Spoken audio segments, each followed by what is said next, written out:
estar en un minuto nada más con Carlos Carrillo, referente del PRO, director del ANSES. Vamos a conversar sobre el fallo de la Corte que ha cambiado el coeficiente de cálculo para el salario de los jubilados. Le voy a preguntar en un minuto sobre este tema, le voy a pedir que sea didáctico para que usted lo pueda comprender. Y además vamos a hablar de política, como está viendo el crecimiento o la evolución del PRO aquí en la ciudad. Le voy a preguntar si va a ser candidato a intendente o no y cómo ve la marcha de la gestión del presidente de la República terminando el año. Pero antes que nada quería hacer referencia a la marcha del gobierno del señor Morales, que también va terminando el año, y llego a la conclusión de que es un gobierno sin sentido común.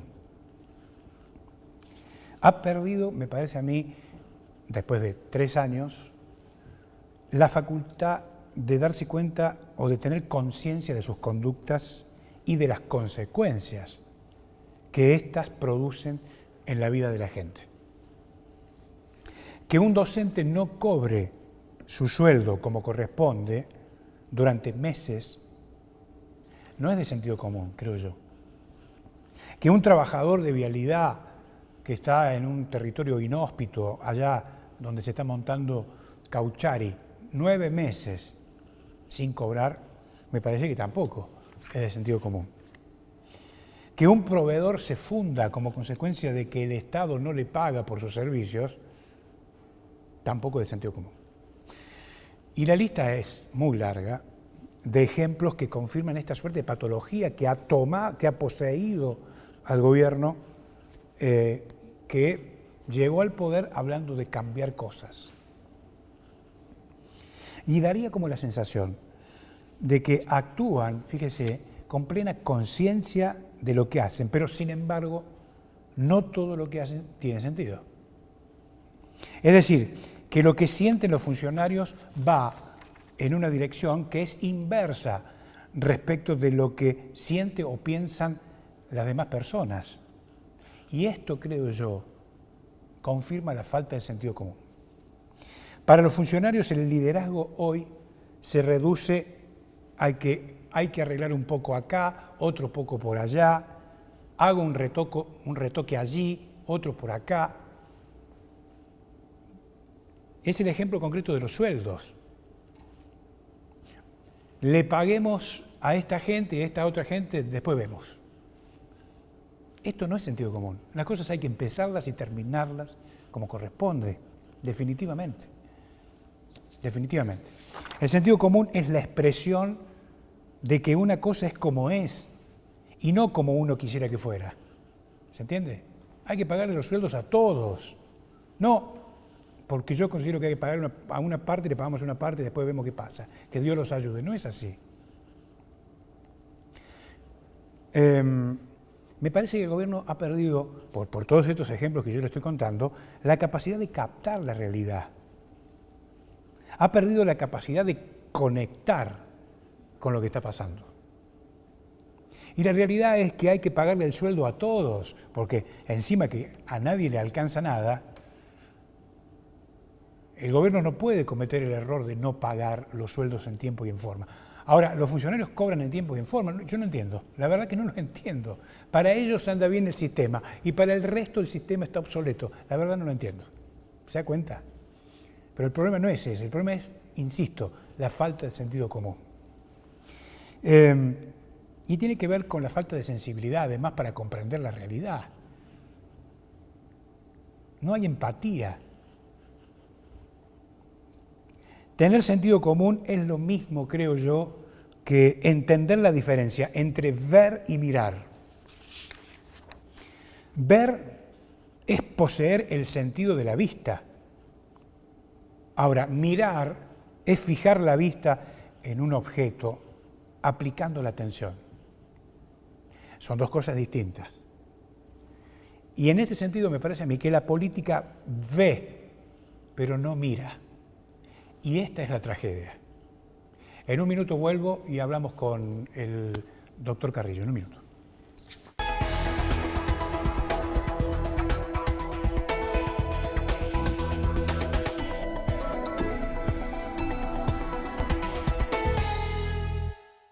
Bueno, el doctor Carlos Carrillo con nosotros. ¿Cómo le vas? ¿Cómo andás? Muy bien, Alejandro. ¿Qué tal? Gracias por la invitación. Bueno, lo convoqué porque, claro, en estas últimas horas la noticia tiene que ver con los jubilados y el fallo de la Corte. Usted me decía ayer por radio que el ANSES va a cumplir la ley, ¿no? Sí. Que es lo más importante, digamos. Tal cual. Que suena raro, ¿no? Después de tantos años, y sí, el ANSES tiene que pagar. Sí. Es el fallo Blanco, el fallo que... Blanco es un jubilado. No es Blanco, es un jubilado, se jubiló en el año 2003, llevó más de 15 años de juicio litigando en la justicia, y lo que estaba en cuestión acá era cuál era, él al momento de jubilarse, restaba definir cuál era la manera en que se le iba a actualizar el promedio de sueldos de los 10 últimos años, a los fines del cálculo del haber inicial, ¿no? Y para que puedan entender quienes nos están viendo, es al momento que uno se jubila y va al ANSES a iniciar su trámite, el ANSES calcula la jubilación con al fin del cálculo es con el promedio de sueldo de los 10 últimos años, de los 120 últimos meses de aportes, ¿no? Ahora, lo que cualquiera de nosotros ganaba 10 años atrás no es lo mismo en eso en términos nominales de lo que ganamos ahora, ¿no? En el medio y con efecto de justamente las movilidades, los 1.000 pesos de antes tienen un valor distinto ahora. Entonces, eso se aplican fórmulas de movilidad. Lo que pasaba es que en su momento esas fórmulas no se aplicaban, salimos de la convertibilidad y no hubo, y cuando salimos de la paridad 1:1, que prohibía la indexación, pero después no hubo ninguna movilidad. Entonces era establecer, en el caso del señor Blanco, qué movilidad aplicaba para él al momento en que se jubiló le iba a corresponder. Y así como él, hay otros miles de jubilados que se jubilaron con anterioridad al año 2016, bajo este gobierno que ya se dispuso una nueva fórmula de movilidad, pero que quedaron en el limbo entre el año 2002 y 2009 y que hicieron juicio porque reclamaban, y con toda lógica, cuando fui a jubilarme, me da un haber inicial bastante más bajo de lo que me correspondería, por esto que explicamos, porque no se aplicaba movilidad.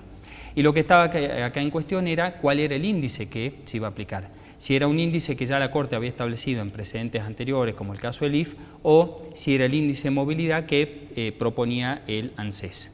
Sí. Lo que terminó fallando la Corte era ratificar el índice que ya se venía aplicando en otro caso, en otros antecedentes, que es un índice más específico. ANSES lo que proponía el Estado era un índice, el RIPTE, que es un índice promedio de los trabajadores estables, y la Corte propone, y terminó fallando a favor, del ISBIC, que es de la industria de la construcción, es más específico. ¿Esto cómo va a impactar directamente en el sueldo de los jubilados?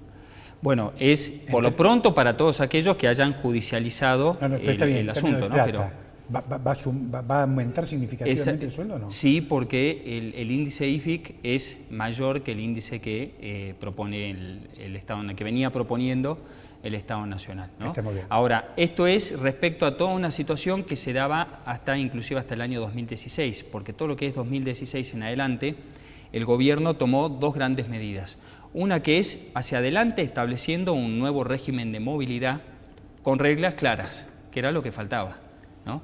Y hacia atrás, la otra gran medida fue la reparación histórica, para que así como el señor Blanco, hay miles de jubilados, millones, de hecho hoy en día más de 1 millón de jubilados y pensionados en todo el país están cobrando su haber jubilatorio con el beneficio de la reparación histórica, porque estaban en situación de judicializar el tema, ¿no? Fue bueno, todos sabemos, la deuda previsional es una de las grandes deudas que tenemos como Estado, y por eso la decisión del gobierno de la iniciativa de la reparación histórica fue una inversión, una de las inversiones sociales más grandes de los últimos tiempos, donde le significó una solución para, vuelvo a insistir, 1 millón de jubilados, en el caso de la provincia de Jujuy, más de 15.000 jubilados. ¿A 15.000 aquí? 15.000 en la provincia de Jujuy, que pasaron a tener un haber promedio de los que están cobrando la reparación, ¿no? Que tenían un haber promedio de 12.900 pesos, pasaron a tener más de 17.400, casi 17.500 pesos promedio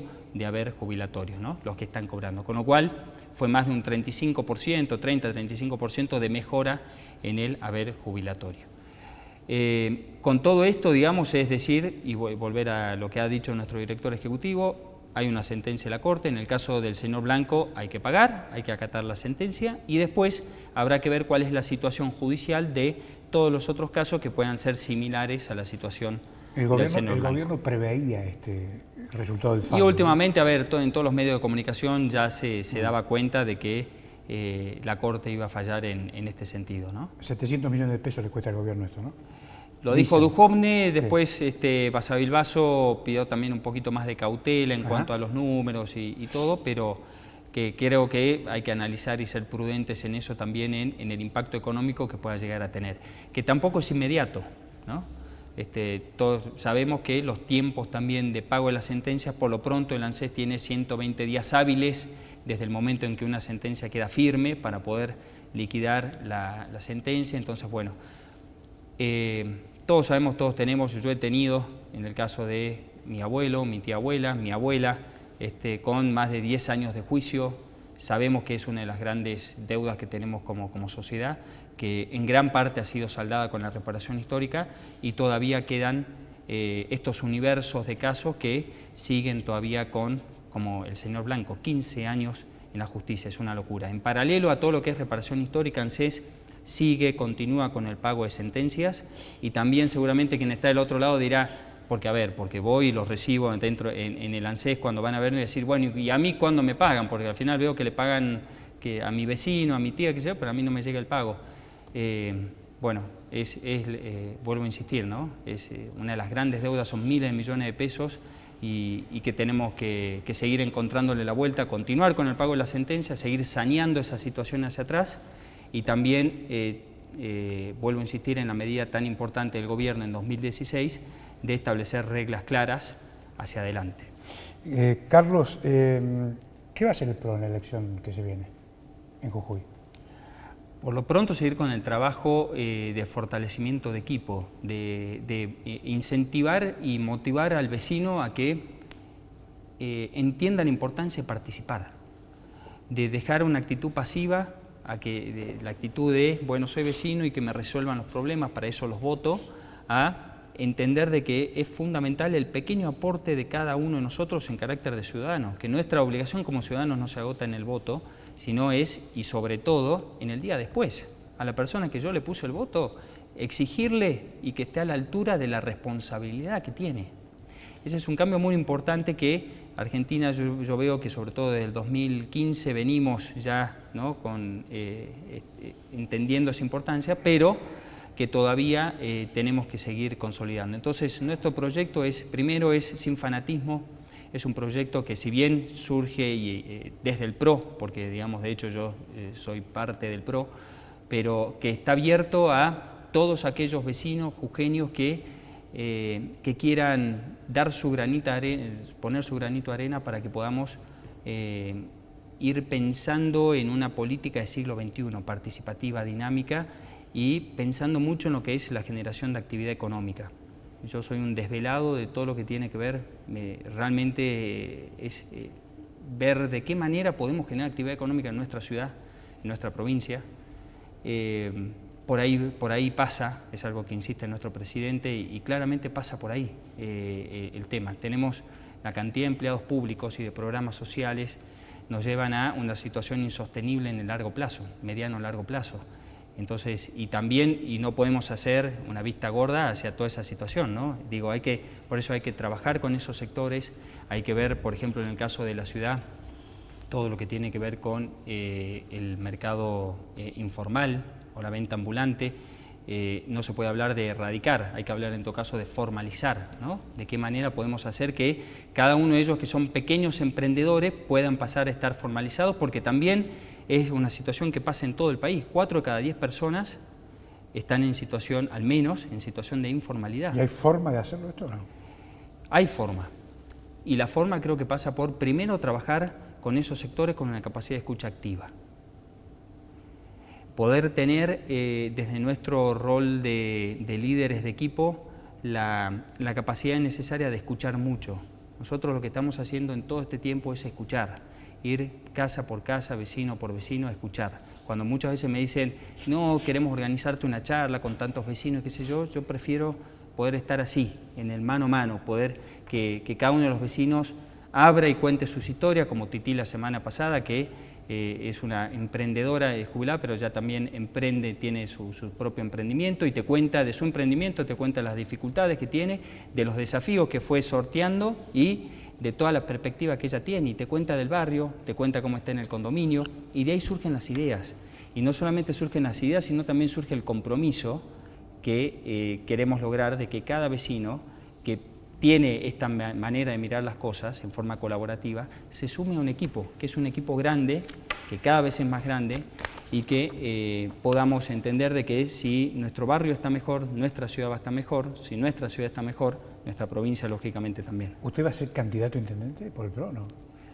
Mira, seguimos trabajando nosotros, a mí me encanta la gestión, yo tengo hoy la responsabilidad de lo que hace el ANSES, nada más y nada menos. Soy feliz con la vocación de servicio que tengo. Estamos trabajando nosotros en un equipo de trabajo con foco en la ciudad.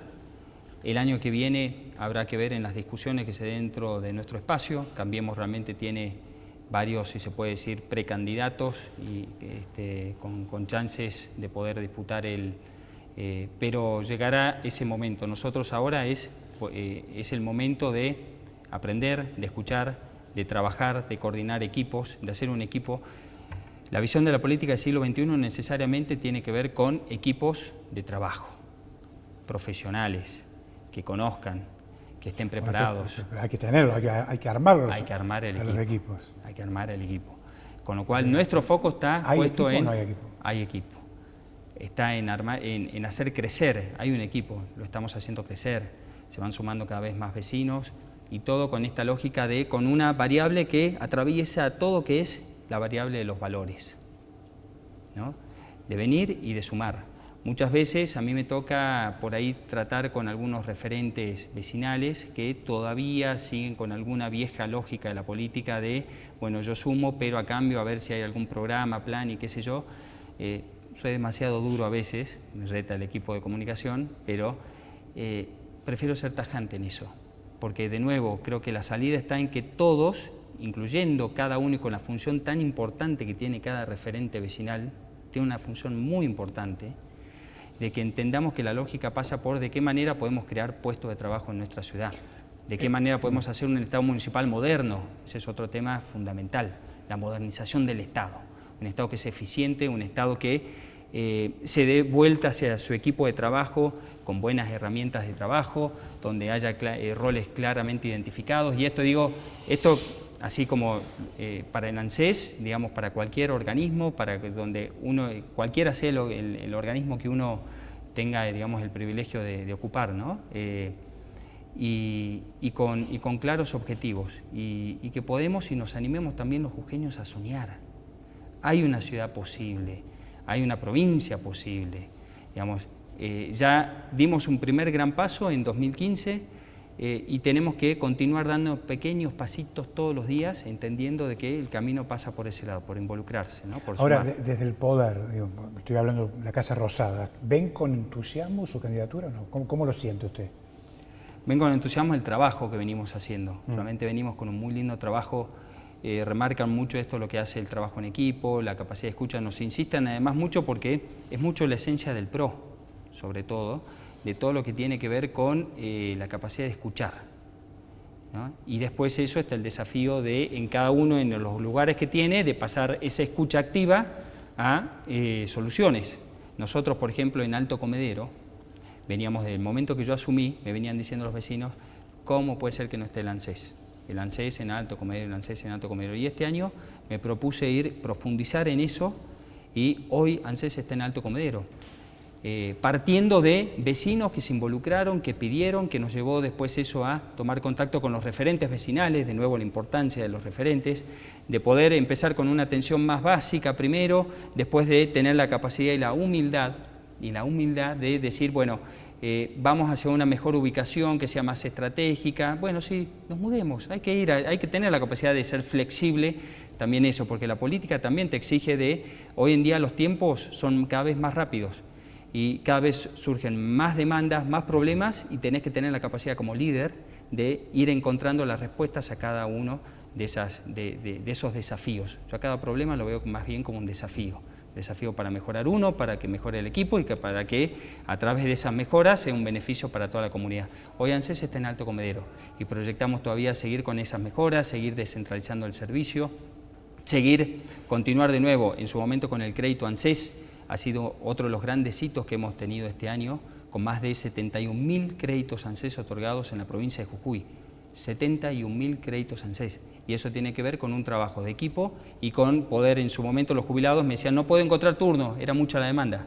Quiero sacar turno y no puedo. Bueno, ver cómo hacíamos para poder, hoy hemos cuadruplicado la oferta de turno de crédito ANSES para los jubilados y pensionados. Entonces es a cada desafío, a cada problema, una solución. ¿Cómo? Con una escucha activa. ¿Cómo? Con humildad. ¿Cómo? Con trabajo en equipo. ¿Cómo? Con trato humano. Entender que toda la dinámica y la mejor, sobre todo en lo que hace al ANSES, por ejemplo, pasa por una dinámica del trato humano, de entender que primero tenemos que estar bien puertas adentro para también poder abrirnos hacia afuera. Y eso creo que también es muy importante de aplicarlo en cualquiera sea el ámbito de la política que uno participe. Y sin olvidarse de algo que es clave. ¿Para qué llegaste a la política?